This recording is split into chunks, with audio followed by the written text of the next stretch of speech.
راستہ نہیں ہے. اور ہم نے کشکول لے کے، اب تو کشکول نہ بھی لے کے جائیں تو اگلے کہتے ہیں کہ کشکول ان کے بغل میں ہے. بالکل اٹس ویری انفارچونیٹ. یہ تالی بجانے کا موقع نہیں ہے، یہ میں سمجھتا ہوں کہ اپنے گریبانوں میں جھانکنے کا موقع ہے. It's a time for our internal introspection, self introspection. Believe me کہ وہ قومیں آج ہم سے کہاں آگے چلی گئیں جن کو انہوں نے نہ کبھی کشکول اٹھایا تھا نہ کبھی توڑا تھا. اور ہمیں آج بھی ہمیں قرضوں کی جو ایک انبار لگا ہوا ہے، پہاڑ ہے قرضوں کا، اس کو قرضے اتارنے ہیں. قرضے لے کے ہم تنخواہیں دے رہے ہیں، قرضے لے کے ڈیولپمنٹ کر رہے ہیں. آج تو الحمدللہ روزے کے دن لہٰذا قرضے کی چائے آپ کو پیش نہیں کی جا رہی، اس لیے کہ ہم سب روزے کے آپ نے روزے رکھے ہیں اور اللہ تعالیٰ کی خوشنودی حاصل کر رہے ہیں. تو کہنے کا مطلب یہ ہے کہ یہ قرضوں کی زندگی کب تک گزاریں گے ہم، کب تک؟ تو اگر ہم نے قرضوں سے چھٹکارا حاصل کرنا ہے اور اگر ہم نے ایک عزت کی زندگی بسر کرنی ہے، اور حضرت قائد اعظم کے افکار، علامہ اقبال کے جو سوچ اور افکار، اس کے اوپر ہم نے عمل پیرا ہونا ہے، جس کی بدولت پاکستان مارج وجود میں آیا تھا. تو پھر ایک ہی راستہ ہے کہ ہم یکجاں دو قالب یکسوئی کے ساتھ اکٹھے ہو جائیں اور دن رات محنت کریں، دن رات محنت کریں، انڈسٹری کو بڑھائیں، ایکسپورٹ لیڈ گروتھ کو بڑھائیں، زراعت کو ترقی دیں، انفارمیشن ٹیکنالوجی ہے اس کو آگے لے کے جائیں. یہ وہ 4-5 آپ کے اہداف ہیں کہ ہماری جو نوجوان نسل جو ہے، کروڑوں بچے اور بچیاں آج وہ الحمدللہ پاکستان کا ایک شاندار مستقبل ہیں، ایک بہت بڑا اثاثہ ہیں. ان کو ہم اسکل ٹریننگ دیں، اس میں ہم ان کو اسپیشلائز ان کو کریں، پاکستان کے اندر بھی اور باہر بھی. وسٹاز of opportunities.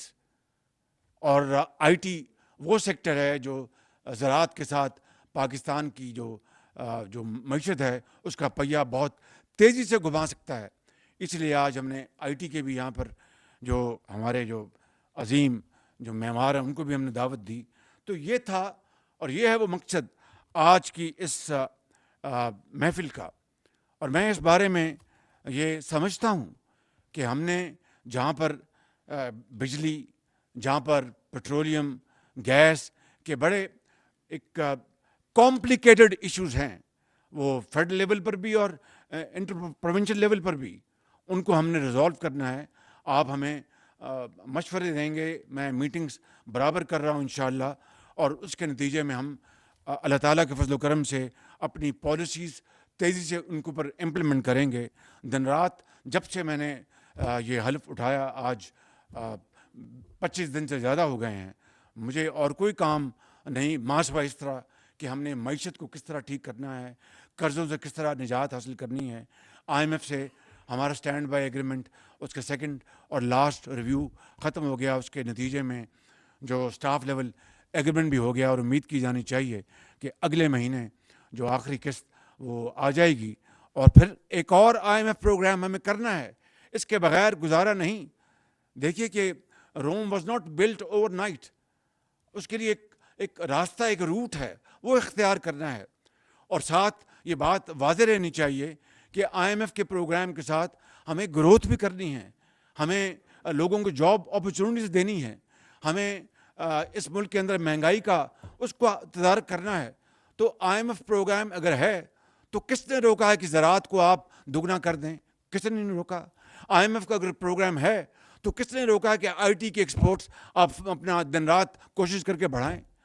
I am F کا اگر پروگرام ہے تو کس نے روکا ہے کہ باقی جو نان ٹریڈیشنل اور ٹریڈیشنل آپ کی ایکسپورٹس ہیں ان کو آپ آگے نہ بڑھائیں؟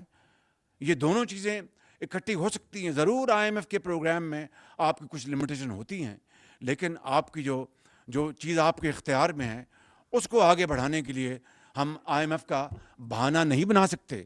آئی ایم ایف کا جو پروگرام ہے وہ ایک اسٹیبلٹی کے لیے میکرو لیول پر، لیکن جب تک کہ ہم گروتھ کو آگے نہیں لے کے جائیں گے، جاب اپرچونیٹیز کریٹ نہیں کریں گے، میں سمجھتا ہوں کہ ہماری اس حکومت کا جو اصل جو ہمارا جو ذمہ داری ہے رسپانسبلٹی وہ یہی ہے کہ میکرو لیول پر ہم اسٹیبلٹی لے کے آئیں اور گروتھ کی طرف ہم آہستہ آہستہ بڑھیں, اور جو مہنگائی اور دوسرے جو معاملات ہیں ان کے اوپر گہری نظر رکھیں.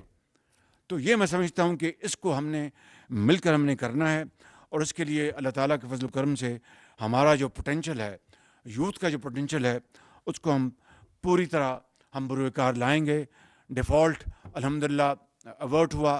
16 مہینے کی جو میری حکومت تھی, ہماری حکومت تھی, میں نے پہلے بھی کہا, آج پھر کہنا چاہتا ہوں کہ اگر اللہ تعالیٰ مجھے روز قیامت پوچھے گا کہ تم نے دنیا میں کیا کیا, تو میں یہ کہوں گا کہ 16 ماہ کے مشکل ترین حالات کے باوجود ہم نے پاکستان کو دیوالیہ ہونے سے بچا لیا. اور یہی وجہ ہے کہ جب انٹرم گورنمنٹ آئی تو وہ ہمارا اسٹینڈ بائی ایگریمنٹ ہو چکا تھا, اور انٹرم گورنمنٹ میں بھی ایک نسبتاً ایک اسٹیبلٹی رہی, اور اب انشاءاللہ ہم اس کی طرف آگے بڑھیں گے.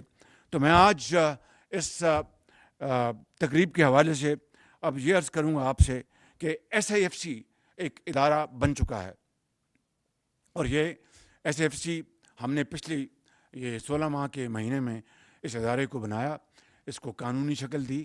اس کا واحد مقصد ہے کہ ہم سرخ فیتے کو کاٹ کر ڈیلیز کو اور جو ایک سست روی ہے اس کو ایک طرف کر کے ہم اپنی سرمایہ کاری کو ہم اپنا تیزی سے آگے لے کے جائیں. خلیجی ممالک سے اور دوسرے ممالک سے زراعت میں, انفارمیشن ٹیکنالوجی میں, مائنز اینڈ منرلز میں, صنعتوں میں, ایکسپورٹ زونز. چائنا کے ساتھ الحمدللہ چائنا کے ساتھ ہمارے بہترین تعلقات ہیں, ان کے ساتھ ہم سی پیک کے فیز 2 میں آئیں, اور فیز 2 یہ ہے کہ ہم انڈسٹریل زونز پورے پاکستان میں بنائیں. دھابا جی کراچی میں, پنجاب میں, بلوچستان میں اور KPK میں, اور یہ چائنیز کمپنیاں B2B بالکل تیار ہیں, اس کے لیے پوری طرح تیاری ہو رہی ہے. اور احسن اقبال صاحب کی خدمت میں میں نے گزارش کی کہ اس کے اوپر پوری محنت کریں, اور انشاءاللہ جب چین جو جائیں گے, جب ہماری ان سے میٹنگز ہوں گی, تو ہم سی پیک کو فیز 2 جو ہے اس کو ہم آگے لے کے جائیں گے انشاءاللہ.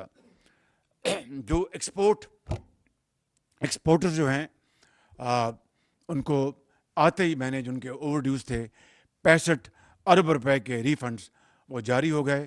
میں لطیف انداز میں بیان کرنا چاہتا ہوں, میاں منشا صاحب یہاں پر تشریف فرما, ان کے بھانجے آئے ہوئے تھے ایک میٹنگ میں, تو یہ ہمارے جو ریفنڈز ہیں ان کو آرڈرز دیے ہوئے کوئی 3 دن گزرے تھے, تو میں نے کہا کہ آپ کو ریفنڈ مل گیا ہے. کہنے کا کہ وزیر اعظم ابھی مجھے فون نہیں آیا. تو یہ بیٹھے ہوئے تھے چیئرمین FBR, تو انہوں نے فرمایا کہ ہم نے تو اپنا ریفنڈ بالکل دے دیے ہیں. تو میں نے کہا پھر میاں صاحب ابھی تک کیوں نہیں آیا؟ تو انہوں نے کہا پتہ نہیں ویسے آ جائے گا. وہ دبے لفظوں میں بات کر رہے تھے کہ شاید اگر مٹھی گرم کسی کی نہیں ہوئی یا کیا اور معاملہ مجھے پتہ نہیں ہے, لیکن اب 65 ارب روپیہ اب ان کو پہنچ چکا ہے. یہ میرا خیال میں اس کو اب ہم نے روٹین بنانا ہے, اس میں کبھی تاخیر نہیں ہوگی چیئرمین صاحب. اور میری آپ سے بھی آپ کی خدمت میں گزارش جناب وزیر خزانہ صاحب کہ اس میں اب کوئی تاخیر نہیں ہوگی, یہ کوئی بہانہ نہیں ہوگا. ریفنڈز ٹائم پر ملیں گے, اور اس میں آپ فنانس منسٹر صاحب کو یہ نہیں کہیں گے جناب ہم آپ کو یہ دے رہے ہیں ابھی آپ اپنے یہ اس کو دکھا لیں. دس ول ناٹ ہیپن ناؤ.